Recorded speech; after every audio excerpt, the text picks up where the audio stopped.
প্ৰত্যেকজনৰ জীৱনৰ ভিতৰত এটা সময় আহে যেতিয়া আমি নিজৰ অভিভাৱকসকলক হেৰাই পেলাওঁ। এয়া হ'ল জীৱনৰ সত্য, সময়ৰ সত্য। কিন্তু আজিৰ মোৰ ব্যক্তিগত ক্ষেত্ৰত এই সময়ত মই দুখ অনুভৱ কৰা নাই। মোৰ মনৰ ভিতৰত, হৃদয়ৰ ভিতৰত মই শান্তি অনুভৱ কৰিছোঁ। কিয়? যিদৰে অসমবাসী ৰাইজে যে প্ৰাক্তন মুখ্যমন্ত্ৰী তৰুণ গগৈলৈ যে মান, সন্মান, শ্ৰদ্ধা, মৰম, আশীৰ্বাদ, দোৱা আগবঢ়ালে, নিশ্চয় তেওঁৰ আত্মা শান্তি আৰু সদ্গতি লাভ কৰিছে। সেয়া মোৰ মনৰ আৰু হৃদয়ৰ ভিতৰতো মই শান্তি অনুভৱ কৰিছোঁ। আৰু এজন পুত্ৰ হিচাপে মোৰ যে কৰ্তব্য ক্ষেত্ৰত ক'ৰবাত মই আগবাঢ়িব পাৰিছোঁ, আশা মৰ্মে নিজৰ দায়িত্ব গ্ৰহণ কৰিব পাৰিছোঁ, মোক অনুভৱ হৈছে। মোক মনত পৰে যে গুৱাহাটী মেডিকেল কলেজৰ চিকিৎসকসকলে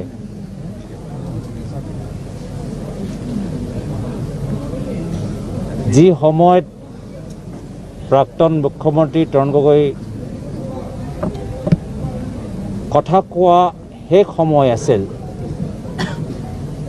সেই সময়ত গুৱাহাটী মেডিকেল কলেজৰ চিকিৎসকসকল তেওঁৰ ওচৰত আছিল। আৰু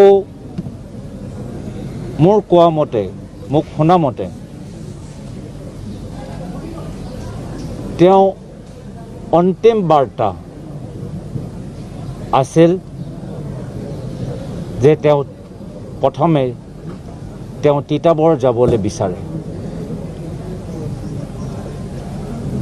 তিতাবৰ ৰাইজৰ প্ৰতি তেওঁৰ বেলেগ এটা মৰম আছে, সকলোৱে জানে। আৰু বহুত সময়ত তেওঁ গুৱাহাটীত অসুস্থ থকাৰ কাৰণে তেওঁ তিতাবৰ নোযোৱাৰ বাবে তেওঁ যথেষ্ট দুখিত আছিল।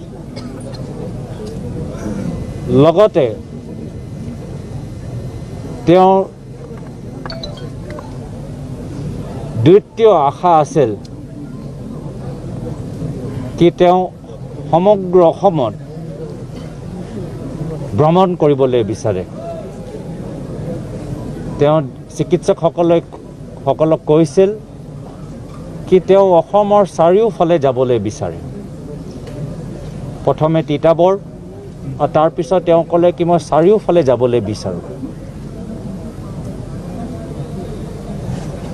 আৰু তৃতীয় কথা তেওঁ ক'লে যে তেওঁ সংবাদমেল পাতি সাংবাদিকসকলৰ জৰিয়তে ৰাইজক তেওঁ এই অন্তিম সপোন জ্ঞাত কৰিবলৈ বিচাৰে। এই সপোন অধুৰা সপোন মই তেওঁৰ যুৱক হিচাপে, তেওঁ পুত্ৰ হিচাপে সম্পূৰ্ণ কৰিবলৈ বিচাৰোঁ। পৰিয়ালৰ ফালৰ পৰা সিদ্ধান্ত লোৱা গৈছে যে তেওঁৰ চিতাভস্ম আমি তিতাবৰলৈ লৈ যাম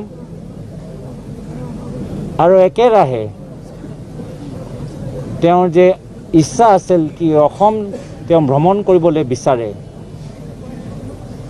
তেওঁ চিতাভস্ম আমি অসমৰ চাৰিওফালে ব্ৰহ্মপুত্ৰ, বাৰাক, উজনি, নামনি, নৰ্থ বেংক লৈ যোৱা এটা সিদ্ধান্ত লৈছোঁ। শেষত যদিও তেওঁৰ আমাৰ মাজত নাই, তেওঁৰ দি যোৱা শিক্ষা, আদৰ্শ, অসমৰ বাবে যি চিন্তা, অসমৰ নৱপ্ৰজন্মৰ বাবে যে সপোন আৰু আশা, গাঁৱৰ ক্ষেত্ৰত আগন্তুক দিনত গাঁৱৰ উজ্জ্বল ভৱিষ্যৰ বাবে তেওঁৰ মনৰ যে কামনা আছিল, তেওঁ আমাৰ মাজত নাথাকিলেও তেওঁৰ দি যোৱা শিক্ষা, আদৰ্শ, আশা মই তেওঁৰ পুত্ৰ হিচাপে সদায় চিৰতৰুণ ৰাখিম। আৰু আগন্তুক দিনত তেওঁ অধুৰা কামখিনি সম্পূৰ্ণ কৰিবলৈ চেষ্টা কৰিম। এই ক্ষেত্ৰত ৰাইজৰ পৰা পুনৰবাৰ আশীৰ্বাদ বিচাৰিছোঁ আৰু একেৰাহে পুনৰবাৰ অসমৰ ৰাইজক মই ধন্যবাদ, কৃতজ্ঞতা জ্ঞাপন কৰিছোঁ। শেষত আমাৰ দলীয় নেতৃত্ব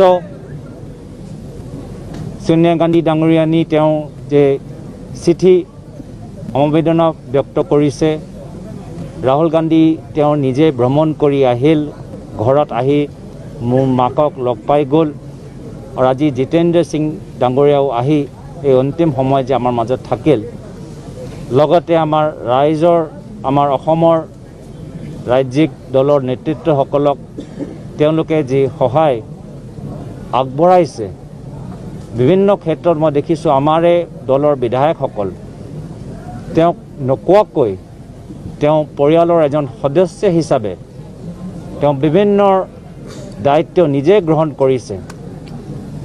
আমাৰ পৰিয়ালত আমাৰ সদস্যসকল যিদৰে সহায় কৰিবলৈ বিচাৰিছিল, তেওঁ ঘৰত মোৰ মাকৰ লগত থকাৰ কাৰণে মোৰ ঘৰৰ ফালৰ পৰা যি প্ৰস্তুতি কলাক্ষেত্ৰত থাকিব লাগিছিল আমি নোৱাৰিছিলোঁ, কিন্তু আমাৰ দলৰ বিধায়কসকলে যিদৰে সহায় আগবঢ়ালে তেওঁলোকক ধন্যবাদ আৰু কৃতজ্ঞতা জ্ঞাপন কৰিছোঁ। আৰু মোৰ দলৰ কৰ্মীসকলে যে আমি গুৱাহাটীত ইমান ৰাইজৰ মাজত যে 2 দিন যে আমি ইমান হাজাৰ হাজাৰ প্ৰায় লাখ অসমৰ ৰাইজ, গুৱাহাটী ৰাইজ যে ৰাস্তা পথ ওলাই আহিল, তথাপিও যে মোৰ দলৰ কৰ্মীসকল যে কোনো দুৰ্ঘটনা নোহোৱাকৈ যিমান আমি পাৰোঁ গুৱাহাটী এডমিনিষ্ট্ৰেশ্যনৰ লগত যে সহায় আগবঢ়াই যিখিনি আমাৰ যাত্ৰাৰ কাম স্মুথলি সম্পূৰ্ণ কৰাৰ বাবে মই দলৰ কৰ্মীসকলকো ধন্যবাদ জ্ঞাপন কৰিছোঁ। আৰু শেষত অসমৰ সাংবাদিকসকল যি ইমান কষ্টত দিনে ৰাতি যি অসমে ৰাইজ গুৱাহাটী আহিব নোৱাৰিলে, কলাক্ষেত্ৰ আহিব নোৱাৰিলে, কিন্তু আপোনাসকলৰ কষ্টৰ জৰিয়তে ৰাতি টোপনি ভাঙি গ'লেও বা দিনত আপোনালোকে ইমান নোখোৱাকৈ যে নিজৰ দায়িত্বখিনি কৰি আছে, কামখিনি কৰি আছে, ৰাইজে যে আপোনালোকৰ কষ্টৰ জৰিয়তে আজি প্ৰাক্তন মুখ্যমন্ত্ৰী তৰুণ গগৈ ডাঙৰীয়াক দেখিব পাৰিলে, তেওঁ অন্তিম যাত্ৰা দেখিব পাৰিলে, এয়ে হ'ল সাংবাদিকতা। আৰু তাৰ বাবে আপোনাসকলক ধন্যবাদ আৰু কৃতজ্ঞতা জ্ঞাপন কৰিছোঁ।